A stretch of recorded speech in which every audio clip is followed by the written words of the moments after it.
പീതാംബരം കരവിരാജിതശംഖചക്ര കൗമോദകീ സരസിജം കരുണാസമുദ്രം രാധാസഹായം അതിസുന്ദരമന്ദഹാസം വാതാലയേശമനിശം ഹൃദി ഭാവയാമി. ഓം നമോ ഭഗവതേ വാസുദേവായ. നമോ നാരായണായ. സദ്ഗുരുഭ്യോ നമ. ശ്രീമദ്ഭാഗവതം നവമസ്കന്ധം ഷോഡശോധ്യായ 16-ാമത്തെ അധ്യായം. ശ്രീശുക ഉവാച പിത്രോപശിക്ഷിതോ രാമ തഥേതി ഗുരുനന്ദന സംവത്സരം തീർത്ഥയാത്രാം ചരിത്വാശ്രമം വ്രജൽ. ശ്രീശുബ്രഹ്മർഷി ഭാർഗവരാമൻ്റെ കഥ തുടരുകയാണ് പരീക്ഷത്തിനോട്. ഹേ കുരുനന്ദന, കുരുവംശത്തിൽ ജനിച്ച പരീക്ഷത്തെ, പിത്ര ഉപശിക്ഷിത, ഇപ്രകാരം അച്ഛനാൽ നിർദ്ദേശിക്കപ്പെട്ട രാമ പരശുരാമൻ തഥാ ഇത് അങ്ങനെ തന്നെയെന്ന് അംഗീകരിച്ച് സംവത്സരം ഒരു കൊല്ലക്കാലം തീർത്ഥയാത്രാം ചരിത്വ തീർത്ഥയാത്ര നടത്തിക്കൊണ്ട് തിരിച്ച് ആശ്രമം ആമ്രജൽ ആശ്രമത്തിലേക്ക് മടങ്ങി വന്നു. കഥാതിൽ രേണുകായാത ഗംഗായം പദ്മമാലിനം ഗന്ധർവരാജം ക്രീഡന്തം അപ്സരോഭിരവശ്യത. ആ കഥാതിൽ അങ്ങനെ ഇരിക്കുന്ന ഒരു അവസരത്തില് ഗംഗായാം യാതാ രേണുക, ഗംഗാ നദിയിൽ പോയിട്ടുള്ള രേണുകാദേവി ഭാർഗവരാമന്റെ അമ്മ പദ്മമാലിനം താമരമാലയണിഞ്ഞ് അപ്സരോഭി ക്രീഡന്തം, അപ്സര സ്ത്രീകളോടൊത്ത് ക്രീഡിക്കുന്ന ഗന്ധർവരാജം, ഒരു ഗന്ധർവരാജവിനെ അവശ്യത കണ്ടെത്തി ആ നദിയില്. വിലോകയന്തി ക്രീഡന്തമുദകാർത്ഥം നദിംഗത ഹോമവേലം നസസ്മാര കിഞ്ചിൽ ചിത്രരഥസ്പൃഹ. ചിത്രരഥൻ എന്നാണ് ആ ഗന്ധർവരാജന്റെ പേര്. അതാണ് ചിത്രരഥസ്പൃഹ. കിഞ്ചിൽ ചിത്രരഥസ്പൃഹ. കുറച്ച് ആ ഗന്ധർവരാജന്റെ സൗന്ദര്യത്തിൽ കണ്ട് ചെറിയൊരു ആഗ്രഹം ഈ എന്താണ് രേണുകാദേവിക്ക് ഉണ്ടായി എന്ന് പറയുകയാണ്. ചെറിയ അതുകൊണ്ട് ഉദകാർത്ഥം നദീം ഗത, രേണുകാദേവി ഗംഗാനദിയിൽ ഇദ്ദേഹത്തിന് ആശ്രമത്തിലേക്ക് വേണ്ട ആവശ്യങ്ങൾക്കായിട്ട് ജലം കൊണ്ടുവരാൻ പോയിരിക്കുകയായിരുന്നു. അവൾ ഈ ചിത്രങ്ങളുടെ അനുഗ്രഹം കൊണ്ട് അല്പം വിലോകയന്തി, കുറച്ചു നേരം അദ്ദേഹത്തിനെ ഇങ്ങനെ നോക്കി നിന്നുകൊണ്ട് ഹോമവേലാം ന സസ്മാര, അഗ്നിഹോത്രത്തിനുള്ള സമയമായി എന്നുള്ളത് ഓർമ്മിച്ചില്ല. കാലാത്യയം തം വിലോക്യ മുനീശാപവിശങ്കിത ആഗത്യ കലശം തസ്തൗ പുരോധായ കൃതാഞ്ജലി. തം കാലാത്യയം വിലോക്യ, അങ്ങനെ താൻ നേരം കഴിഞ്ഞിട്ട് കുറച്ച് വൈകിട്ടാണ് എത്തിയത് എന്ന് ഇദ്ദേഹത്തിന് രേണുകാദേവിക്ക് അറിയാം. അത് മുനിയെ ശാപവിശങ്കി, മുനി തീർച്ചയായിട്ടും അറിഞ്ഞിട്ട് തന്നെ ശപിക്കും എന്ന് പേടിച്ചിട്ടുള്ള അവൾ ആഗത്യ വന്ന് കലശം പുരോധായ ജലപാത്രത്തെ മുന്നിൽ വെച്ചിട്ട് കൃതാഞ്ജലി തസ്തു, ആ മഹർഷിയെ കൂപ്പൈകളോടെ നോക്കിക്കൊണ്ട് അങ്ങനെ തല താഴ്ത്തി നിന്നു. വ്യഭിചാരം മുനിജ്ഞാത്വാ പത്ന്യാ പ്രകുപിതോ ബ്രവീത് ഘ്നതൈനം പുത്രകാപാപം ഇത്യുക്താസ്തേന ചക്രിരേ. പത്ന്യാ വ്യഭിചാരം, ഇങ്ങനെ തൻ്റെ പത്നി മനസ്സുകൊണ്ടാണെങ്കിലും ചെറിയൊന്ന് വഴിപഴച്ചു എന്നുള്ള ആ നടപടി മനസ്സിലാക്കിയിട്ട് ജ്ഞാത്വാ, ജ്ഞാനശക്തി കൊണ്ട് ജ്ഞാനദൃഷ്ടി കൊണ്ട് മനസ്സിലാക്കിയിട്ട് പ്രകുപിത മുനി, ഏറ്റവും കുപിതനായിട്ടുള്ള മഹർഷി, പുത്രക, പുത്രന്മാരെ, പാപാം നാം ഘ്നത, പാപിയായിട്ടുള്ള ഇവളെ നിഗ്രഹിക്കൂ ഇതി എന്ന് പറഞ്ഞു. ഉക്താത്ത്, ഇപ്രകാരം പറയപ്പെട്ട അവർ എന്ന ചക്രി, എന്നാലോ ഈ പരശുരാമന്റെ ജ്യേഷ്ഠന്മാരാരും അത് ഈ അച്ഛൻ പറഞ്ഞത് കേട്ടില്ല. രാമ സഞ്ജോതിത പിത്ര ഭ്രാതൃൻ മാത്രാ സഹാവതിയിൽ പ്രഭാവജ്ഞോ മുനേ സമ്യക് സമാധേ തപസശ്ച സ മുനേ സമാധേ തപസച സമ്യക് പ്രഭാവജ്ഞ. അതായത് പരശുരാമന് തൻ്റെ അച്ഛനായിട്ടുള്ള മഹർഷിയുടെ ആ സമാധിയുടെയും അതുമാതിരി തപസ്സിൻ്റെയും ആ പ്രഭാവം നന്നായിട്ട് അറിയാം. അങ്ങനെയുള്ള ആ പരശുരാമൻ പിത്രാ സഞ്ചോദിത, അച്ഛൻ എന്താ ഇതിനോട് പറഞ്ഞറിയോ? അതായത് അമ്മയുടെ തല വെട്ടാൻ പറഞ്ഞു, സഹോദരന്മാരെ ആരും കേട്ടില്ല. അപ്പം അവരോട് രാമ ഒരു കാര്യം ചെയ്യൂ, ഞാൻ അമ്മയുടെ തല വെട്ടണം, അതുമാതിരി ഞാൻ പറഞ്ഞാൽ കേൾക്കാത്ത ഈ എൻ്റെ ജ്യേഷ്ഠന്മാരുടെ തലയും വെട്ടണം എന്ന് പറയുകയാണ്. അപ്പോൾ ആയിക്കോട്ടെ എന്നും പറഞ്ഞ് മാത്രാസഹ ഭ്രാതൃൻ അവധിയിൽ പിത്രാ സഞ്ചോദിത, അച്ഛനാൽ ഇപ്രകാരം പ്രേരിതനായിട്ട് അമ്മയോടൊപ്പം തൻ്റെ ജ്യേഷ്ഠന്മാരുടെയും തലയങ്ങടെ അറുത്തു രാമൻ. യാതൊരു പരിഭ്രമം ഉണ്ടായില്ല. കാരണം രാമനറിയാം തൻ്റെ അച്ഛൻ്റെ മഹത്വം. അച്ഛനെ എനിക്ക് സന്തോഷിപ്പിച്ചാൽ അച്ഛൻ വേണ്ടത് ചെയ്തോളുന്ന് കേട്ടോ. വരേണച്ഛന്തയാമാസ പ്രീത സത്യവതീ സുത വവ്രേഹദാനം രാമോപി ജീവിതം സ്മൃതിം വദേ. സന്തോഷമായി ജമദഗ്നിക്ക്. പ്രീത സത്യവതീ സുത, ജമദഗ്നി രാമം വരേണ ഛന്തയാമാസ, രാമ എന്താ വരൻ വേണ്ട ചോദിച്ചോളൂ എന്ന് പറഞ്ഞു. അപ്പൊ രാമൻ എന്താ ചെയ്ത്? രാമ അഭി ഹതാനാം ജീവിതം, ഈ മരിച്ചു വച്ചാ ഞാൻ ഇപ്പോൾ കൊന്നില്ലേ, അവരെല്ലാവരും ഇപ്പോൾ ജീവിക്കണം, ജീവിച്ചു വരണം. പിന്നെയോ വധേ സ്മൃതിയും ചവ്രേ എന്ന് മാത്രമല്ല, ഞാൻ അവരെ വെട്ടിക്കൊന്നു എന്നുള്ള ഓർമ്മയും കൂടി അവർക്ക് ഉണ്ടാവാനും പാടില്ല എന്നാണ്. അതാണ് എനിക്ക് വരാൻ വേണ്ടത് പറഞ്ഞു. ഉത്തസ്തുസ്തേ കുശലിനോ നിദ്രാപായ ഇവാഞ്ജസ പിതൃവിദ്വാംസ്തവോ വീര്യം രാമശ്ചക്രേ സുൽവദം. നിദ്രാപായ ഓർക്കത്തിന് എണീറ്റ് വരണ പോലെ അവരെല്ലാം, അതായത് പരശുരാമന്റെ അമ്മയും സഹോദരന്മാരും കുശലിന ഉന്മേഷവാന്മാരായിട്ട് പെട്ടെന്ന് ഉത്തസ്തു അഞ്ജസ ഉത്തസ്തു പിതു തപോവീര്യം വിദ്വാൻ, തൻ്റെ അച്ഛൻ്റെ തപോശക്തിയെ പറ്റി ബോധവാനായിട്ട് തന്നെയാണ് പരശുരാമൻ തൻ്റെ ബന്ധുക്കളുടെ വധം ചക്രേ നടത്തിയത്. ഈ സമയത്ത് അർജുനസ്യ സുധാരാജൻ സ്മരന്ത സ്വപിതുർവധം രാമവീര്യപരാഭൂത ലേവിരേ ശർമ്മനക്വചിൽ. പരീക്ഷത്തെ ഇങ്ങനെ ഇരിക്കുന്ന സമയത്ത് ഈ കാർത്തവീര്യാർജുനന്റെ മക്കളുണ്ടായിരുന്നു, 10,000-ലധികം പുത്രന്മാരുണ്ടായിരുന്നു പറഞ്ഞില്ലേ. അവരെല്ലാവരും പരശുരാമനെ പിടിച്ച് ഓടിപ്പോയി. അവിടുന്ന് അച്ഛനെ പരശുരാമൻ വധിച്ച് കണ്ടപ്പോഴേ അവരെല്ലാവരും എങ്ങനെയാണ് വീര്യപരാഭൂത, പരശുരാമന്റെ പരാക്രമത്താൽ പരാജിതരാക്കപ്പെട്ടവരാണ് അവരെല്ലാവരും. എന്നാലോ എന്താണ് സ്വപീതു വധം, തങ്ങളുടെ അച്ഛനെ അദ്ദേഹം വധിച്ചതിനെ ഓർത്തുകൊണ്ട് കൊജിൽ ശർമ്മ നിലവിൽ അവർക്കാർക്കും മനസ്സമാധാനം തീരെ കിട്ടില്ല. എങ്ങനെയെങ്കിലും ഇതിനൊരു പ്രതിവിധി ചെയ്യണം എന്നുള്ള ഭാവത്തിൽ, പ്രതികാരം ചെയ്യണം എന്നുള്ള ഭാവത്തിൽ അങ്ങനെ ഇരുന്നു. ഏകദാശ്രമതോ രാമേ സഭ്രാതരി വൻഗതേ വൈരം സിസാദൈഷവോ ലബ്ധഛിദ്ര ഉപാഗമൻ. അങ്ങനെ ഒരിക്കല് വൈരം സിസാദൈഷവ, ആ പ്രതികാരം ചെയ്യുവാൻ തക്ക നോക്കിയിരിക്കുന്ന അവര് ഒരിക്കല് രാമേ സഭ്രാതരി വനംഗതേ, പരശുരാമനും ജ്യേഷ്ഠന്മാരും ഒക്കെ കാട്ടിൽ പോയിരിക്കുന്ന സമയത്ത് ആശ്രമത്തിൽ ആരും ഉണ്ടായിരുന്നില്ല. ജമദഗ്നി മഹർഷിയും പത്നിയും മാത്രമേ ഉണ്ടായിരുന്നുള്ളൂ. ആ സമയത്ത് ലബ്ധഛിദ്ര പഴുത് കിട്ടിയവരായിട്ട് ഉപാഗമൻ പെട്ടെന്ന് ആശ്രമത്തിൽ അങ്ങോട്ട് വന്നു.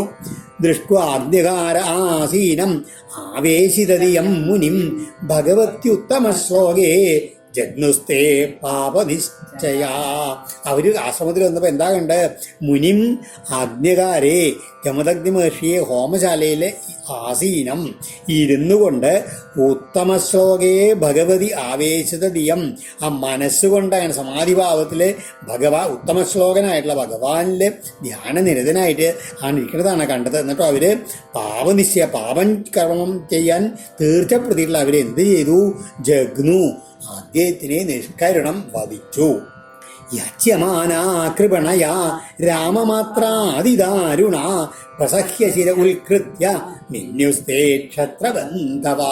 അവരിദ്ദേഹത്തിനെ വധിക്കാൻ പുറപ്പെട്ട സമയത്ത് അതിദാരുണ ക്ഷത്രബന്ധവ, അതായത് ക്രൂരന്മാരും ക്ഷത്രിയരിൽ നീചന്മാരായിട്ടുള്ള അവര് ഇങ്ങനെ വധിക്കാൻ പുറപ്പെട്ട സമയത്ത് കൃപണയ രാമമാത്ര യാച്യമാന, വളരെ ദീനയായിട്ടുള്ള രാമന്റെ മാതാവിന്, അതായത് രേണുകാദേവിയാൽ യാചിക്കപ്പെട്ടവരായിട്ടും കൂടിയിട്ട് പ്രസഹ്യ ശിര ഉത്കൃത്യ, ബലാത്കാരായിട്ട് ജമദഗ്നിയുടെ കഴുത്ത് വെട്ടിമുറിച്ച് കൊണ്ടുപോയി എന്ന് പറയാണ്. ശിരസും കൊണ്ടുപോയി. രേണുകാ ദുഃഖശോകാർത്ത നിഘ്നന്ത്യാത്മാനമാത്മന രാമ രാമേഹിതാദേവി വിജുക്രോശോച്ച കൈസതി. തൻ്റെ ഭർത്താവിനെ ഇപ്രകാരം വധിച്ച് ശിരസ് കൊണ്ട് പോയപ്പോൾ സതീ രേണുക, സാധ്വിയായിട്ടുള്ള പതിവ്രതയായിട്ടുള്ള രേണുക, ദുഃഖശോകാർത്ത, വ്യസനം ശോകം കൊണ്ട ഇവയെ കൊണ്ട് ആർത്തയായിട്ട് ആത്മനാ നിഘ്നന്തി, തന്നെ തന്നെ സ്വന്തമായി അതായത് മാറത്തടിച്ചിങ്ങനെ അങ്ങനെ അടിച്ചുകൊണ്ട് എന്താണ് താതാ രാമ മോനെ രാമ ഏഹി ഓടി വരൂ ഇതി ഉച്ചകൈ വിജുക്രോശ ഉറക്കെ ഇങ്ങോട്ട് നിലവിളിച്ചു എന്നാണ് പറയണത്. തതുപശ്രുത്യ ദൂരസ്ഥോ ആരാമിത്യാർത്തവത്സ്വനം ത്വരയാശ്രമമാസാദ്യ ദൃശേ പിതുരം ഹതം. ആ രാമ ഇതി തൽ, അയ്യോ രാമ എന്നുള്ള ആ ആർത്തവൽ സ്വനം ഉപസൃത്യ വളരെ ഇതായിട്ടുള്ള ദീനമായിട്ടുള്ള രോദനം കേട്ടിട്ട് ദൂരസ്ഥ അകലെയായിരുന്ന പരശുരാമൻ ത്വരയാ ആശ്രമം ആസാദ്യ, പെട്ടെന്ന് തന്നെ ആശ്രമത്തിലേക്ക് ഓടി വന്നിട്ട് പിതരം ഹതം ദദൃശേ, തൻ്റെ അച്ഛനെ വധിക്കപ്പെട്ടതായിട്ട് കണ്ടു. ദുഃഖരോഷാമർഷാർത്തിശോകമോഹവിമോഹിത ഹാതാത സാധോ ധർമ്മിഷ്ഠ ത്യക്വാസ്മാൻ സ്വർഗതോ ഭവാൻ വിലപ്യൈവം പിതുദേഹം നിധായ ഭ്രാതൃഷു സ്വയം പ്രഗൃഹ്യ പരശും രാമ ക്ഷത്രാന്തായ മനോദധേ. ആ 15ാമത്തെ ശ്ലോകത്തിൽ ശോകവേഗവിമോഹിത എന്നൊരു പാഠഭേദമുണ്ട്. ഇതിൽ ശോകമോഹവിമോഹിത എന്നാണ്. അതായത് തദ് ദുഃഖരോഷ അമർഷ ആർത്തി ശോക മോഹവിമോഹിത, അതിനാലുണ്ടായ എന്താണ് തൻ്റെ അച്ഛനെ വധിച്ചു കണ്ടുള്ള ആ ദുഃഖം, കോപം, സഹിക്കാൻ വയ്യാത്ത അവസ്ഥ, വേദന, മനോദുഃഖം, മോഹിത ഈ കാരണങ്ങളാൽ വ്യാകുലനായിട്ടുള്ള രാമ പരശുരാമൻ ആ താതാ സാധോ ധർമ്മിഷ്ഠ ഭവാൻ ആസ്മാൻ ത്യക്ത സ്വർഗത, അതായ അച്ഛാ അങ്ങ് ഞങ്ങളിതാ ധർമ്മിഷ്ഠനായിട്ടുള്ള അങ്ങ് ഞങ്ങളെയൊക്കെ കൈവിട്ട് പോയി സ്വർഗത്തിലേക്ക് പോയില്ലേ എന്നൊക്കെ ഓർക്ക ഞാൻ കരഞ്ഞുകൊണ്ട് കുറച്ച് നേരം നിന്നു. ഏവം വിലപ്യ പിതു ദേഹം ഭ്രാതൃഷു നിധായ, ഇങ്ങനെ കുറച്ച് നേരം കരഞ്ഞുകൊണ്ടിരുന്നുകൊണ്ട് ആ അച്ഛൻ്റെ മൃതശരീരത്തെ ഭ്രാതൃഷു നിധായ, സഹോദരന്മാരെ ഇങ്ങനെ ഏൽപ്പിച്ചിട്ട് തൻ്റെ പരശും പ്രഗൃഹ്യ വെൺമഴവും കയ്യിലെടുത്ത് ക്ഷത്രാന്തായ ക്ഷത്രിയധ്വംസനം ചെയ്യുവാൻ സ്വയം മനദത, ഈ ക്ഷത്രിയന്മാരെ മുഴുവൻ വധിച്ചിട്ടേ കാര്യമുള്ളൂ എന്നങ്ങോട്ട് സ്വയം തീരുമാനിച്ചു. എന്നിട്ടോ ഗത്വാ മാഹിഷ്മതിം രാമോ ബ്രഹ്മഗ്നവിഹതശ്രിയം തേഷാം സശീർഷധീരാജൻ മധ്യേ ചക്രേ മഹാഗിരിം. പരീക്ഷിത്തെ ബ്രഹ്മഗ്നവിഹതശ്രിയം, ഇങ്ങനെ ഈ ബ്രഹ്മഹത്യ ചെയ്തവരാൽ ചെയ്തതോടുകൂടി തീരെ നശിപ്പിക്കപ്പെട്ട ഐശ്വര്യത്തോടു കൂടിയവരായിട്ടുള്ള ആ കർത്തവ്യരാജൻ്റെ പുത്രന്മാരെ എല്ലാവരെയും മാഹിഷ്മതിയും മാഹിഷ്മതിയിൽ ചെന്നിട്ട് രാമ ആ പരശുരാമൻ തേഷാം ശീർഷഭി, അവരുടെ ശിരസ്സുകളെ കൊണ്ട് നഗരമധ്യത്തിൽ മഹാഗിരി, ഒരു വലിയ കുന്ന അങ്ങനെ ഉണ്ടാക്കി. 10,000 പേരോളം ഉണ്ടായിരുന്നു എന്നല്ലേ പറഞ്ഞു. അവരെയൊക്കെ വെട്ടി നോക്കി അവരുടെ ശിരസ്സുകളെ കൊണ്ടൊരു കുന്നുണ്ടാക്കിന്ന്. തത് രക്തേന നദിം ഘോരാം അബ്രഹ്മണ്യഭയാവഹം ഹേതും കൃത്വാ പിതൃവദം ക്ഷത്രേ മംഗളകാരിണി ത്രിസപ്തകൃത്വ പൃഥിവീം കൃത്വാ നിക്ഷത്രിയം പ്രഭു സമന്തപഞ്ചകേ ചക്രേ ശോണിതോദാൻ ഹൃദന്നവ. പ്രഭു പ്രഭാവശാലിയായിട്ടുള്ള പരശുരാമൻ ക്ഷത്രേ അമംഗളകാരിണി, അതായത് ഈ ക്ഷത്രിയരെയെല്ലാം അമംഗളങ്ങരായുള്ള കൃത്യങ്ങൾ ചെയ്യവേ പിതൃവധം ഹേതു, തൻ്റെ അച്ഛനെ കൊന്നു എന്നുള്ള ആ ഒരു നിമിത്തമാക്കിക്കൊണ്ട് ത്രിസപ്തകൃത്വ 21 വട്ടം പൃഥിവീം ഭൂമിയെ ചുറ്റി തിരിഞ്ഞ് ക്ഷത്രിയഹീനമാക്കി കൃത്വ ചെയ്തിട്ട് തദ് രക്തേന, അവരുടെ രക്തം കൊണ്ട് അബ്രഹ്മണ്യഭയാവഹം, വേദവിരോധികൾക്ക് എല്ലാവർക്കും പേടിയുണ്ടാക്കുന്നതായിട്ടുള്ള ഘോരാം നദിയും, ഭീഷണമായിട്ടുള്ള ഒരു നദിയെ ഉണ്ടാക്കി തീർത്തു പറയാണ് അവരെ രക്തം കൊണ്ട്. എന്നിട്ടോ സമന്തപഞ്ചകം എന്നുള്ള സ്ഥലത്ത് ശോണിതോദൻ, ഈ രക്തം ധാവക രൂപത്തിൽ തളം കെട്ടി നിൽക്കുന്ന പുതുമയുള്ള എന്നുള്ള അർത്ഥമുണ്ട്. 9 എന്ന് പുതുമ ഉള്ളതെന്നാണ് പറയുന്നത്. ഹർദാൻ ചക്രേ ഉണ്ടാക്കി എന്നാണ്. ശരിക്ക് മൂലഗ്രന്ഥങ്ങൾ സമന്ത പഞ്ചകം എന്നാണ്. ഭാരതത്തിലും ബ്രഹ്മാണ്ടാദി ഇതിലൊക്കെ ചില ഭാഷാഗ്രന്ഥങ്ങളിൽ സ്യമന്ത പഞ്ചകം എന്നും പേരുണ്ട്. അതിൻ്റെ സാധുത്വം എന്താണെന്ന് പറയാൻ കഴിയില്ല. ഏതായാലും സമന്ത പഞ്ചകം എന്നാണ് ശരിക്കും വേണ്ടത്. പുതുമയുള്ളൊരു സമന്ത പഞ്ചായത്തിലൊരു തീർത്ഥം ഉണ്ടാക്കി എന്നാണ് പറയുന്നത്. പഞ്ചചകാരരുതിരഹ്രതൻ വേറെ ഈ സമന്ത പഞ്ചകങ്ങൾ 5 തീർത്ഥങ്ങൾ ഉണ്ടാക്കിയെന്നും വനപർവ്വത്തിൽ മഹാഭാരതത്തിൽ അങ്ങനെയാണ് പറയുന്നത്. പിതും കായേന സന്ധായ ശിര ആദായ ബർഹിഹി സർവദേവമയം ദേവം ആത്മാനമയ ജന്മഖൈ. അതിനുശേഷം പിതുശിര ആദായ അച്ഛൻ്റെ ശിരസ് കൊണ്ടുവന്നിട്ട് കായേന സന്ധായ ഉടലോടുകൂടി യോജിപ്പിച്ച് സർവദേവമയം ദേവം സമസ്ത ദേവതകളുടെയും രൂപമായിട്ടുള്ള ഭഗവാനായിട്ടുള്ള ആത്മാ തന്നെ ബർഹിഷി മഖൈ അയജൽ അഗ്നിയിലെ യാഗങ്ങളാൽ യജിച്ചു എന്ന് പറയാണ്. ദദൗ അതിനുശേഷം ദദൗ പ്രാചീം ദിശം ഹോത്രേ ബ്രഹ്മണേ ദക്ഷിണാം ദിശം അധ്വല്യവേ പ്രതീചിം വൈ ഉദ്ഗാത്രേ ഉത്തരാം ദിശം അന്യേഭ്യോ വാന്തരദിശ കശ്യപായ ച മധ്യത ആര്യാവർത്തമുപദ്രഷ്ടേ സദസ്യേഭ്യസ്തതപരം. പ്രാചീൻ ദിശം അതിനുശേഷം എല്ലാ ക്ഷത്രിയന്മാരെയൊക്കെ വധിച്ചതിന് ശേഷം എന്തു ചെയ്തു?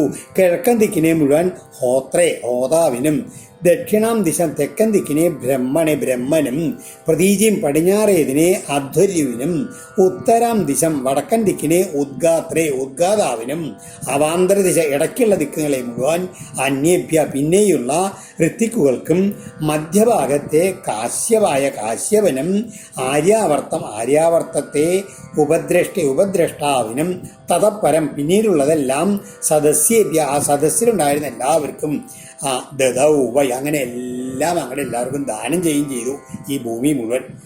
തതശ്ച അവഭൃതസ്നാന വിദൂതാശേഷകിൽഭിഷാം സരസ്വത്യം ദേവനദ്യാം രേജേഭ്യഭ്രൈവാംശുമാൻ സ്വദേഹം ജമദഗ്നിസ്തു ലബ്ധ്വാ സംജ്ഞാനലക്ഷണം ഋഷീണം മണ്ഡലേ സോഭുൽ സപ്തമോ രാമപൂജിത.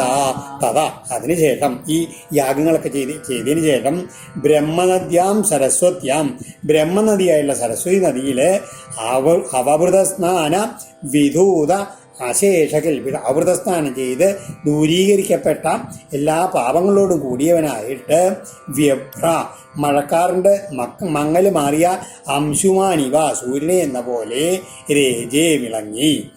ആ ജമദഗ്നിയാകട്ടെ ഈ രാമൻ്റെ അനുഗ്രഹം കൊണ്ട് എന്താണ് സംജ്ഞാനലക്ഷണം സ്വബോധലബ്ധി എന്നുള്ള ലക്ഷണത്തോടു കൂടിയ തൻ്റെ ശരീരത്തെ തിരിച്ച് ലഭിച്ചതിൽ പിന്നെ അതായത് ശിരസിൽ വെച്ചിട്ട് രാമൻ ജീവിപ്പിച്ചിട്ടുള്ള ആ ജമദഗ്നി എന്ത് ചെയ്തു? ഋഷീണാം മണ്ഡലേ സപ്തർഷിമാരുടെ മണ്ഡലത്തിൽ ഏഴാമനായും രാമപൂജിത പരശുരാമനാൽ പൂജിതനായും ഭവിക്കുകയും ചെയ്തു. ജാമദഗ്നോപി ഭഗവാൻ രാമ കമലലോചന ആഗാമിന്യന്തരേ രാജൻ വർത്തയിഷ്യതി വൈ ബൃഹൽ. ഹേ രാജൻ പരീക്ഷിത്തെ കമലലോചന ജാമദഗ്ന ഭഗവാൻ രാമ അഭി നല്ല താമരതളം പോലുള്ള മനോഹരങ്ങളായിട്ടുള്ള നേത്രങ്ങളോട് കൂടിയവനും ജമദഗ്നിപുത്രനും ഭഗവാനുമായ പരശുരാമനാകട്ടെ ആഗാമിനി അന്തര വരാൻ പോകുന്ന മന്നന്തരത്തിൽ ബൃഹൽ വർത്തയിഷ്യതി വേദത്തെ അഭിവൃദ്ധിപ്പെടുത്തും. ആസ്തേദ്യാപി മഹേന്ദ്രാദ്രൗ ന്യസ്തദണ്ഡ പ്രശാന്തധി ഉപഗീയമാനചരിത സിദ്ധഗന്ധർവചാരണൈ. ഈ ആസ്തേ അദ്യാപി ഇപ്പോഴും ഈ പരശുരാമൻ എന്താണ് മഹേന്ദ്രപർവ്വതത്തിൽ മഹേന്ദ്രാദ്രൗ ആസ്തേ ഇരിക്കുന്നു. എങ്ങനെ?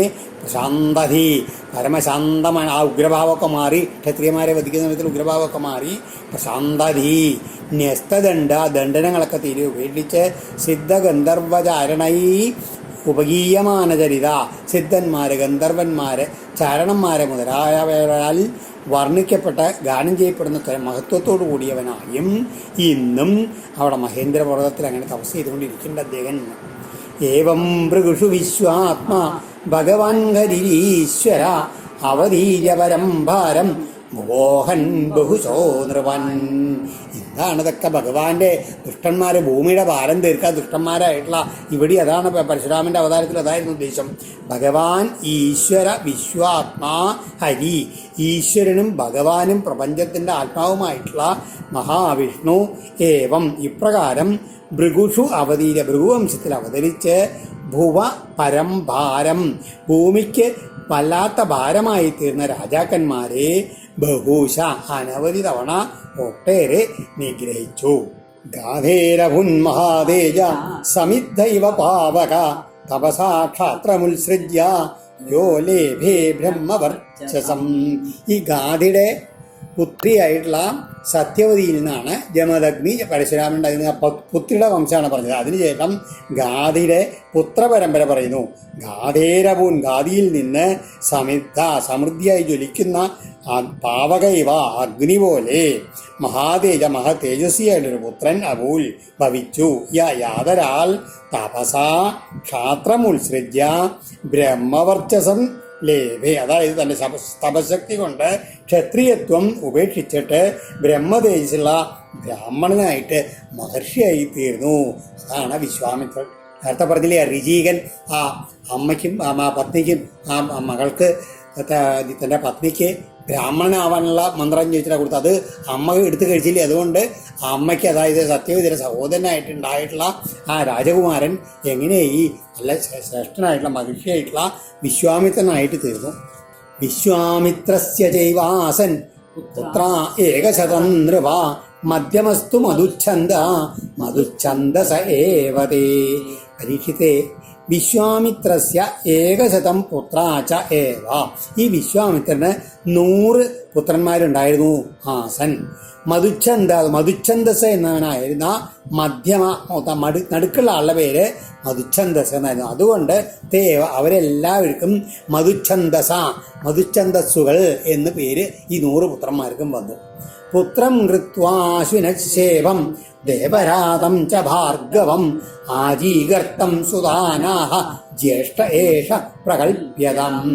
ഭാർഗവം ആജീകർത്തം ദേവരാതം ശുനച്ഛേപം. ആ നേരത്തെ ഹരിശ്ചന്ദ്രന്റെ കഥയിൽ പറഞ്ഞൊരു ശുനച്ഛേപനെ പറ്റിയിട്ട്, അതായത് അജീകർത്തന്റെ മധ്യമപുത്രനായ ശുനച്ഛേപനെ ബലി കൊടുക്കാൻ വേണ്ടി കൊണ്ടുവന്നിട്ടാണ് രോഹിതൻ വരുണനെ സന്തോഷിപ്പിച്ചതെന്നൊക്കെ പറഞ്ഞില്ലേ. അതാണ് ഭൃഗുവംശജനായിരുന്നു അദ്ദേഹം, ഈ അജീകർത്തൻ. അപ്പൊ ആ അജീകർത്തന്റെ പുത്രനായിട്ടുള്ള ശുനച്ഛേപനെ ദേവന്മാരെ രക്ഷിച്ചു. ആ യാഗത്തിൽ കൊണ്ടുപോയി അദ്ദേഹത്തിനെ വരുണന്റെ അടുത്തേക്ക് കൊണ്ടുപോയിട്ട് ബലി കഴിക്കാൻ പോയപ്പോൾ വിശ്വാമിത്രനാണ് ആ മന്ത്രം പറഞ്ഞു കൊടുത്ത് വരുണനെ സ്തുതിക്കാനുള്ളത്.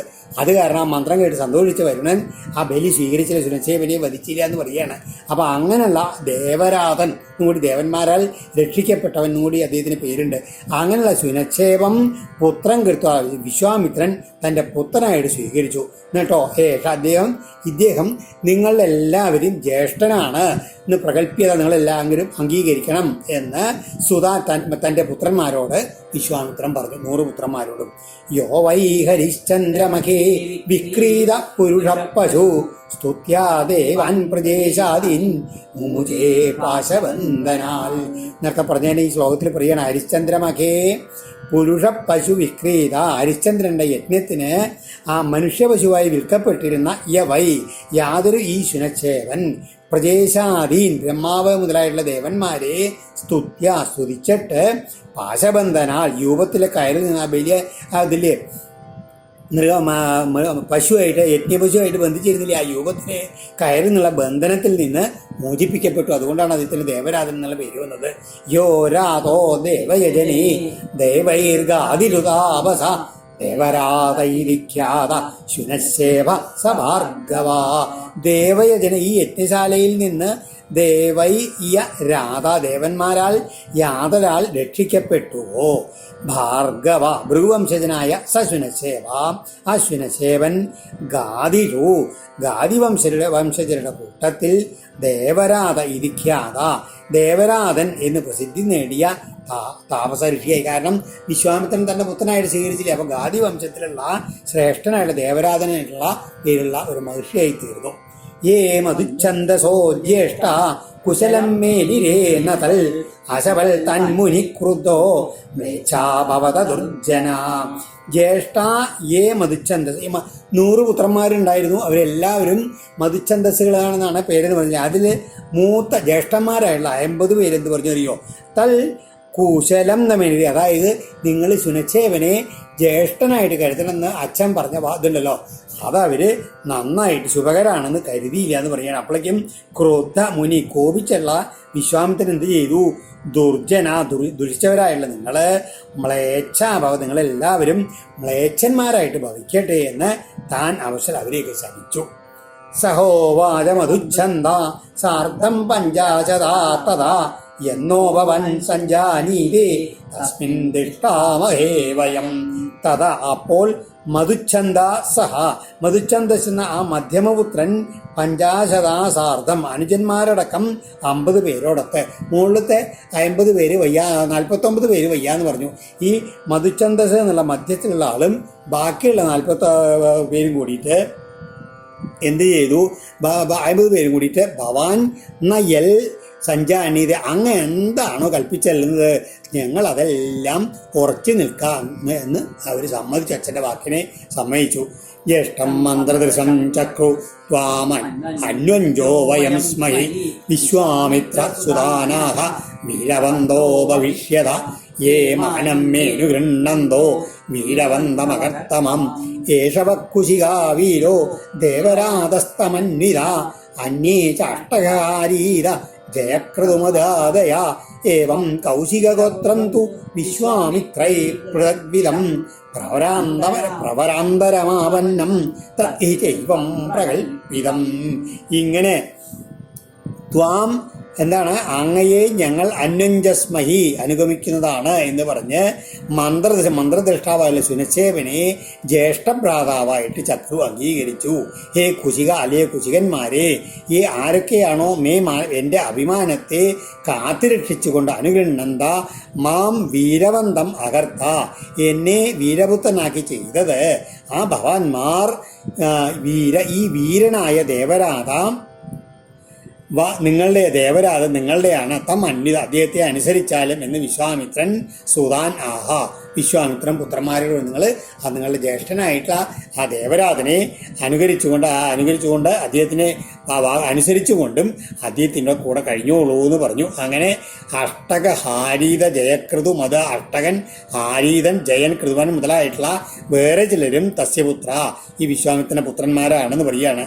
ഇങ്ങനെയുള്ള ഈ കൗശിക ഗോത്രം, വിശ്വാമിത്ര ഗോത്രം ആണ് കൗശിക ഗോത്രം എന്ന് പറയുന്നത്.